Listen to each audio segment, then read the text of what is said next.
bienvenidos a su programa Nuestra Herencia Podcast. Les habla su hermano Michael Wilson Ordóñez y en este día tenemos un tema muy especial concerniente a la historia de la Iglesia de Dios. Y el tema de hoy es la unión cristiana. Es el episodio número 6 de Nuestra Herencia Podcast. Vamos a hablar, hermanos, del nacimiento de la Iglesia de Dios en esta oportunidad. Es un importante evento en la historia de nuestra iglesia. Vamos a ver un poco del trasfondo de este grupo de hermanos que formaron la unión cristiana. Vamos a ver de dónde venían y cómo Dios, hermanos, los empezó a mover para establecer la iglesia de Dios en estos últimos días. Quiero iniciar con una escritura, hermanos, que se encuentra en Isaías capítulo 2, versículos 2 y 3. Y leo de la versión Reina Valera del 1960. Y dice así la escritura: acontecerá en los postreros de los tiempos que será confirmado el monte de la casa de Jehová como cabeza de los montes, y será exaltado sobre los collados, y correrán a él todas las naciones. Versículo 3. Y vendrán muchos pueblos y dirán: venid, y subamos al monte de Jehová, a la casa del Dios de Jacob. Aleluya. Y nos enseñará sus caminos, y caminaremos por sus sendas, porque de Sión saldrá la ley, y de Jerusalén la palabra de Dios. Isaías capítulo 2, versículo número 3. Vamos a hablar un poco, hermanos, de esta historia que es parte de la historia de la iglesia de Dios. Cómo Dios, hermanos, en su divina voluntad decidió escoger un lugar muy remoto y alejado de la civilización para establecer su iglesia en los últimos días. Es algo que solamente podemos dejar a Dios en su divina voluntad, de que Él escogió, ¿verdad?, este grupo de gente aquí en Estados Unidos. Y hermanos, es parte de la historia, ¿verdad?, que tenemos como iglesia. Pero Dios, hermanos, escoge ese lugar tan remoto. Aún hoy en día, si usted va allá a Carolina del Norte, a las montañas de Carolina del Norte, y también las montañas de Tennessee, en Estados Unidos, vamos a ver, hermanos, que es una área muy remota, aún hoy en día. Pero solamente en esa voluntad maravillosa de Dios, la perfecta voluntad de Dios, Él escoge iniciar, ¿verdad?, el mover del Espíritu Santo en aquella gente, en aquel pueblo tan remoto, allá por 1884. Las montañas de la región Onecoy, en las montañas Cherokee, estaba poblada por personas de descendencia primordialmente escocés e irlandés. Sus características incluyen: esta gente eran aislados, eran conservativos, eran individualistas y también tenían frugalidad y un alto nivel de fatalismo. Esa gente, ¿verdad?, habían venido de descendencia escocés e irlandés, pero vivían en aquellas áreas tan remotas, en esas montañas de Carolina del Norte y también del estado de Tennessee. Pero ellos tenían una forma muy especial, ¿verdad?, y también observaban lealtades muy profundas. Pero al mismo tiempo habían formado prejuicios y desconfianza de las personas, como decimos, ¿verdad?, que no venían de esos rumbos. Esta religión, hermanos, que se encontraba en aquellas montañas, ¿verdad?, la gente era ferviente en su fe y era completamente protestante. No se aceptaría el catolicismo entre esas personas, pues la mayoría de la gente rechazaba cualquier doctrina contraria a su propia. Las denominaciones principales en aquel tiempo, en aquel lugar, eran bautistas regulares, misioneros y lo que se denomina bautistas primitivos. Los metodistas y también a unas iglesias independientes. Entonces era un lugar donde pues la gente asistía a las iglesias y en general pues se consideraba que eran personas religiosas. Todas ellas eran muy evangelistas y ardientes en la oración y la adoración. Aunque estas iglesias tenían cristianos practicantes, la verdad, hermanos, de que la verdadera cristianidad era muy rara. Más bien se decía que ser un buen cristiano es ser un buen miembro de su iglesia. Entonces, así era esa gente de esas montañas de allá de Carolina del Norte y también del estado de Tennessee. Pero fue en esas montañas Unicoi y entre ese tipo de gente en la cual Dios inicia el mover de su espíritu para iniciar y establecer la iglesia de Dios en esta era moderna. En 1884, en Coker Creek, condado de Monroe, en Tennessee, Richard Green Sperling, que había nacido en 1810, era un ordenado ministro bautista. Él dirige a un grupo pequeño de hermanos que habían decidido, ¿verdad?, de buscar más detalladamente a Dios. Y eso sucede en 1884.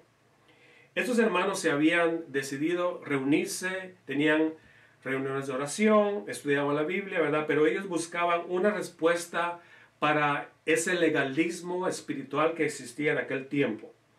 Su deseo era de regresar a la fe simple de Cristo Jesús, al mensaje simple del Evangelio. Entonces, hermanos, podemos ver allá por el año 1884 que Dios empieza a mover en aquel grupo, pero especialmente en el hermano Richard Green Sperling. El hermano Sperling, padre, empieza a sentir ese mover del Espíritu y una insatisfacción por lo que él miraba en las iglesias existentes. Y por supuesto estamos hablando de las iglesias de allá, de esas montañas. Por más de 2 años, Sperling y el grupo apelaron a sus iglesias para un avivamiento y una renovación espiritual. Sperling quería que las iglesias regresasen a la pureza del Evangelio de Cristo, al Evangelio simple de Cristo.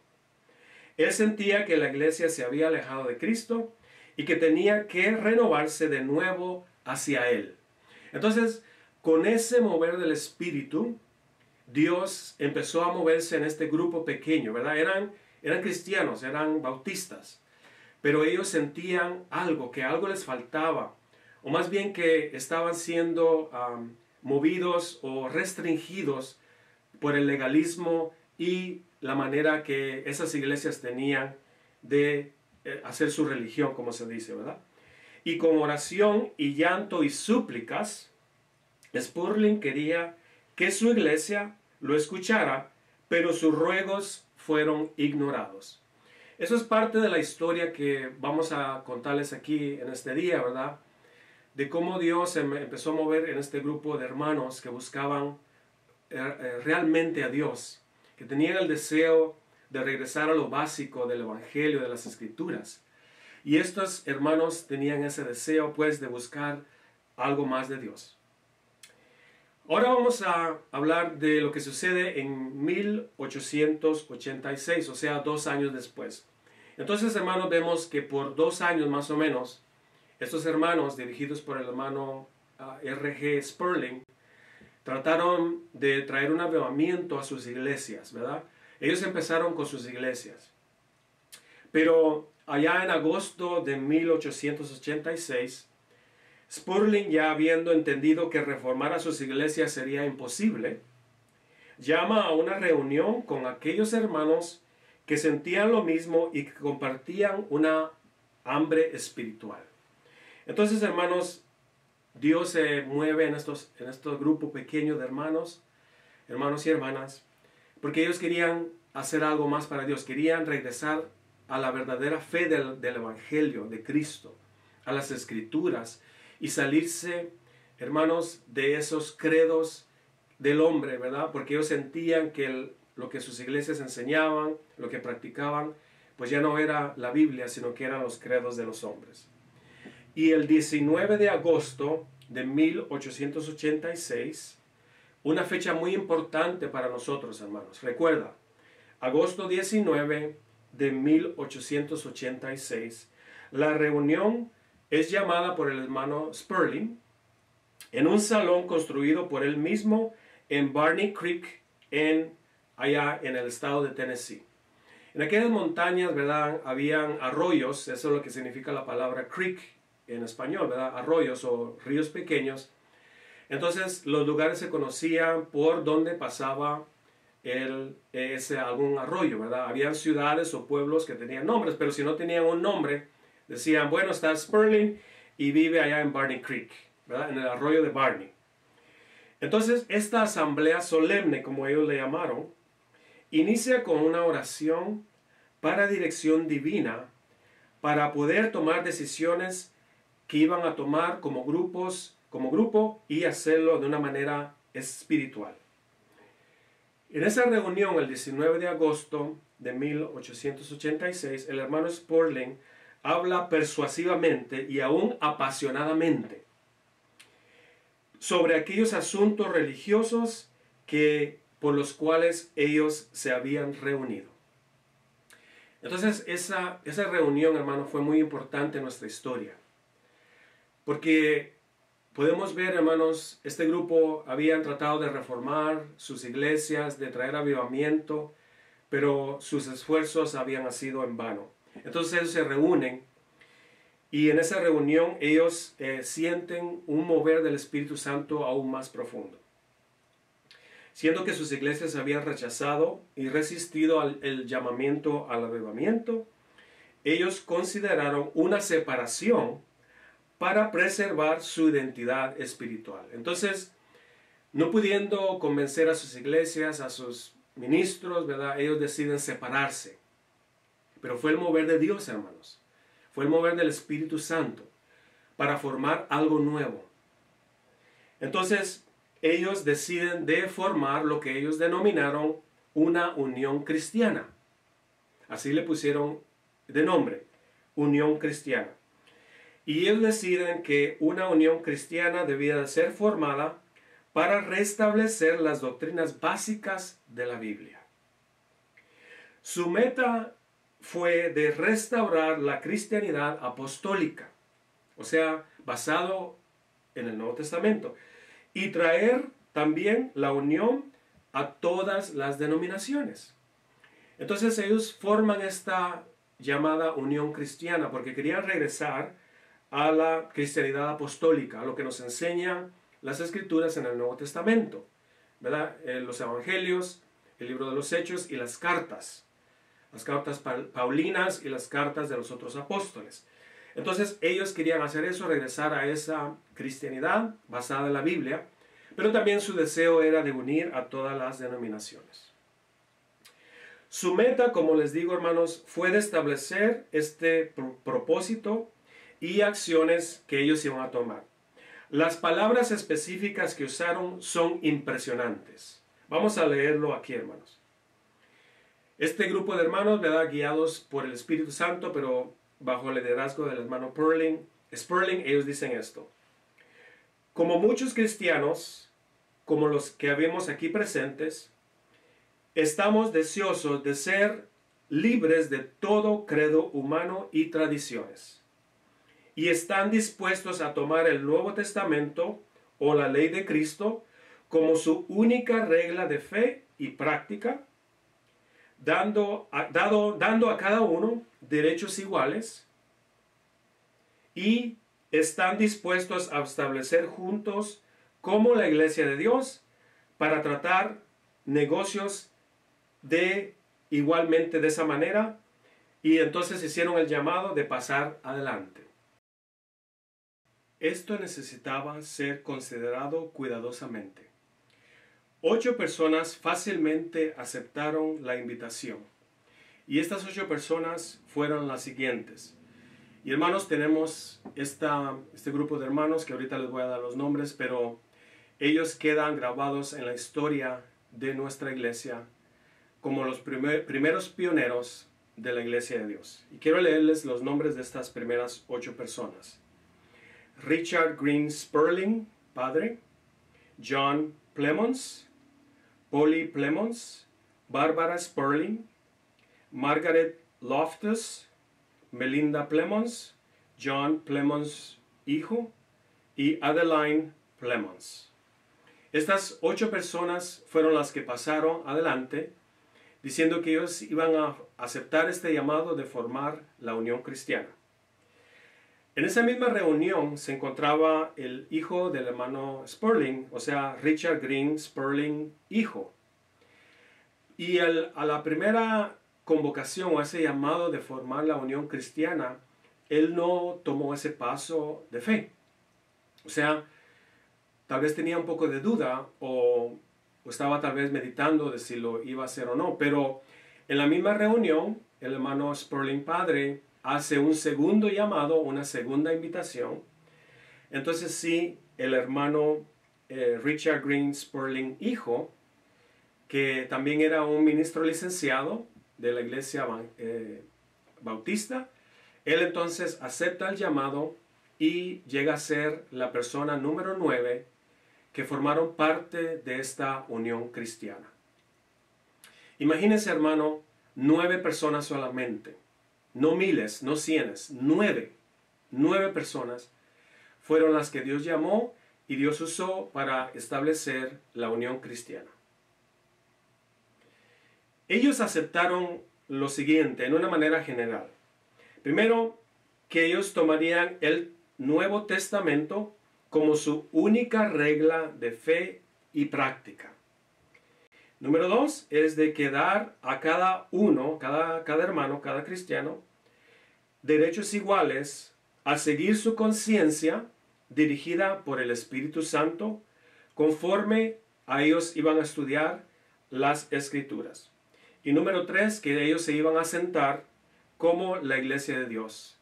Gloria al Señor.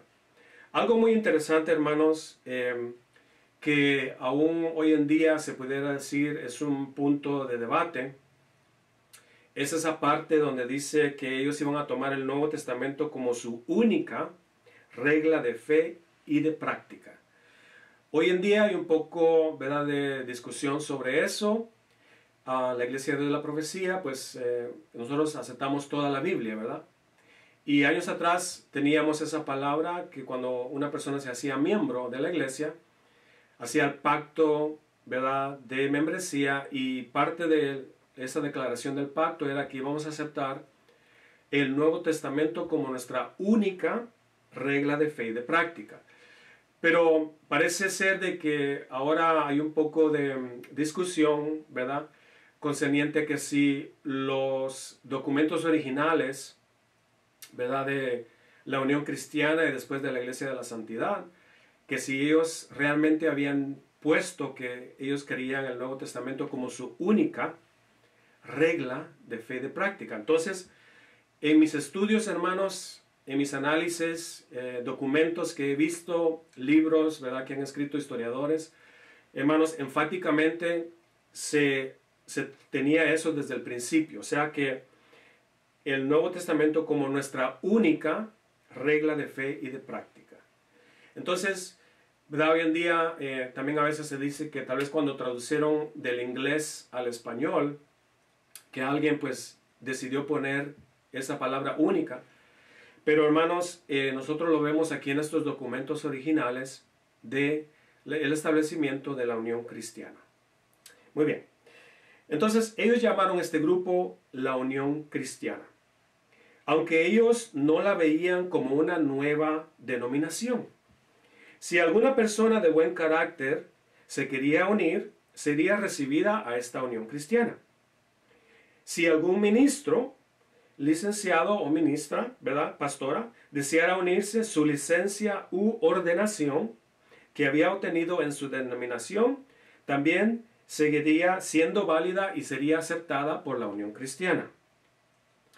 Spurling padre, siendo el único ministro entre ellos, uno de los 8, ¿verdad?, fue reconocido como el ministro o pastor de este grupo. Como les había dicho, una segunda invitación se hizo y el hermano Richard G. Spurling hijo, él también se unió a este grupo, siendo el segundo ministro que fue aceptado, ministro licenciado para la Unión Cristiana. En septiembre de ese mismo año, Spurling ordenó a su hijo, ¿verdad?, Richard G. Spurling, para ser el pastor con el consentimiento de la congregación. En el año 1891, Spurling padre muere, dejando el más joven solamente para continuar la visión que él había establecido para esta unión cristiana. Entonces tenemos la vida, el ministerio de Richard Green Sperling, padre, que realmente fue el quien Dios movió para iniciar esta unión cristiana. Es probable, hermanos, que los miembros de la unión cristiana, es improbable que estos miembros pudieran haber imaginado que sus acciones tuvieran un impacto más allá de ese lugar, de esas áreas allá de Carolina del Norte y de Tennessee, a las montañas. No hubieran imaginado que ese fue el primer paso hacia el avivamiento del cristianismo mismo en los últimos días. De 9 miembros nace una denominación de millones. Fue el Espíritu Santo quien inicia ese período de gran bendición espiritual y quien también tocó a esos humildes hermanos. Las creencias de la unión cristiana, hermanos, se basan en 4 pilares importantes doctrinales o de creencia. Número 1 es de que ellos se querían liberar de todos los credos de los hombres. Eso era muy importante para ellos. Querían regresar básicamente a las Escrituras, a la Biblia. Número 2 es de que ellos iban a tomar el Nuevo Testamento como su única regla de fe y de práctica. Como lo mencioné hace unos momentos, ¿verdad? Ellos sí enfáticamente decían que el Nuevo Testamento iba a ser su única regla de fe y de práctica. Número 3 es de que cada cristiano tiene el derecho y la libertad de leer e interpretar la Biblia de acuerdo a lo que Dios y el Espíritu Santo le revelen. En otras palabras, no tienen que ser revelado o no tienen que ser explicado por alguien más. Ellos mismos pueden leer e interpretar la Biblia conforme a la luz y a la guianza del Espíritu Santo que reciban y conforme también a su propio espíritu. Muy importante para ellos. Y número 4 es de que ellos creían en sentarse juntos como la iglesia de Dios para tratar negocios de la iglesia. Entonces, hermanos, vemos este grupo de hermanos que tuvieron ese mover del Espíritu de Dios para formar la unión cristiana. Quiero concluir con esta escritura, hermanos, que se encuentra en Hechos, capítulo 2, versículo 42, ¿verdad? Nos habla del tiempo de la iglesia apostólica. Y dice, y perseveraban en la doctrina de los apóstoles, en la comunión unos con otros, en el partimiento del pan y en las oraciones. Hoy en día, nosotros, la iglesia de Dios, también tenemos que vivir bajo la guianza del Espíritu Santo. Y vivir en esos principios que estos pioneros establecieron allá en la unión cristiana. Aquellos hombres y mujeres pioneros de la unión cristiana iniciaron lo que hoy nosotros continuamos. Nunca debemos olvidar sus nombres, sus hechos y el gran paso de fe y obediencia que ellos tomaron para formar la unión cristiana. Entonces, hermanos, realmente la iglesia de Dios de la profecía, nace de este lado, ¿verdad?, de la era moderna, el 19 de agosto de 1886. Yo sé que como iglesia, ¿verdad?, la iglesia de Dios de la profecía, tenemos el Levántate Resplandece como el aniversario de nuestra iglesia. Pero realmente, hermanos, si nos ponemos a pensar, la iglesia de Dios nace ese 19 de agosto de 1886. Así que ha sido un placer, hermanos, contarles un poco de la historia de cómo Dios se movió en este grupo de hermanos. Recuerden, hermanos, 9 personas, solamente 9. En unos episodios futuros les vamos a contar lo que sucede después de 1886, también una historia muy linda. Unos 10 años, ¿verdad?, de búsqueda, y después vienen un avivamiento muy grande en esas montañas allá de Carolina del Norte y del estado de Tennessee. Ha sido un placer para mí, hermanos, saludarlos en el nombre de Cristo y sigamos adelante, ¿verdad? Buscando más de Dios, sirviéndole más a Dios y siempre, hermanos, llevando adelante el mensaje de salvación, el Evangelio de Cristo Jesús y también el mensaje de la iglesia a este mundo. Dios les bendiga, ha sido un placer. Se les saluda a su hermano en Cristo, Michael Wilson Ordóñez. Bendiciones. Esto necesitaba ser considerado cuidadosamente.